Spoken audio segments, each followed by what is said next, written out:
सावली, अगं एवढा उशीर झाला तरी तू अजून जागी असते. हो, एवढं झालं की झालंच. पण तुम्ही ह्या वेळेला इथे काय झालं? नाही, काही झालं नसतं ग. तुझ्यासाठी पाणी घेऊन आलो होतो, पण खोलीत तू नव्हतीस म्हणूनच शोधत इकडे आलो असतो. पाणी खोलीतच ठेवलं असतं बघ. सावली, तुझ्याशी थोडं बोलायचं असतं. बोला ना. आपण जे लग्नाचं नाटक करत असतो ना, त्यासाठी थोडी प्रॅक्टिस केली असती तर बरं झालं असतं. नाही म्हणजे कुठल्याही नाटकासाठी तालीम फार गरजेची असते बघ. जसं तू गाण्याची करतेस ना, अगदी तसंच. पण तू तर मला संधीच दिली नसते की ग. डायरेक्ट स्टेजवर आणून उभं केलं असतं. त्यामुळे माझ्याकडून कधी कधी चूक होत असते बघ.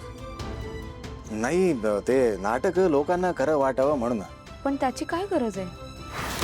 आपण हे सगळं लग्नाचं नाटक करतोय ते फक्त लोकांसाठी करतोय. आणि हे सगळं फक्त एक नाटक आहे हे कोणीही विसरता कामा नये. नाही, तू म्हणतेस ते बरोबर आहे, पण लग्न हे लोकांसाठीच केलं जातं बघ. त्या नात्याला समाजात मान्यता मिळावी ना, म्हणून लग्न केलं जातं. पण त्या लग्नात नवरा बायको या दोघांनी ते नातं टिकवणं फार गरजेचं असतं. आणि आपलं हे नातं जरी कागदावर किंवा लोकांसाठी नाटक जरी असलं, पण त्या नाटकातल्या पात्रांनी त्या नात्याला खरं मानलं नाही ना, तर लोकही त्यावर विश्वास ठेवत नसतात. आणि मला हे तुझं आणि माझं नातं खरं वाटावं इतकंच वाटतं. नाही, लग्नाच्या नाटकाबद्दल बोलतोय.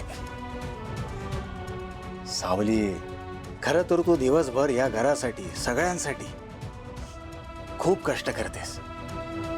सगळ्यांची काळजी घेत असतेस, सगळ्यांच्या मागे धावत असतेस. पण रात्री थकून घरी आल्यावर तुझी पण काळजी घेणारं कोणीतरी हक्काचा माणूस असायला हवा, जो तुझ्यावर प्रेम करेल, तुझी काळजी घेईल, सतत तुझ्या पाठीशी उभा राहील असा. आणि हा हक्क तू माझ्यावर बिनधास्त गाजवू शकतेस. नाटक खरं वाटावं म्हणून. सावली, आता खूप वाजले असतात. तू लवकर आवर आणि आराम कर. हो. Good night.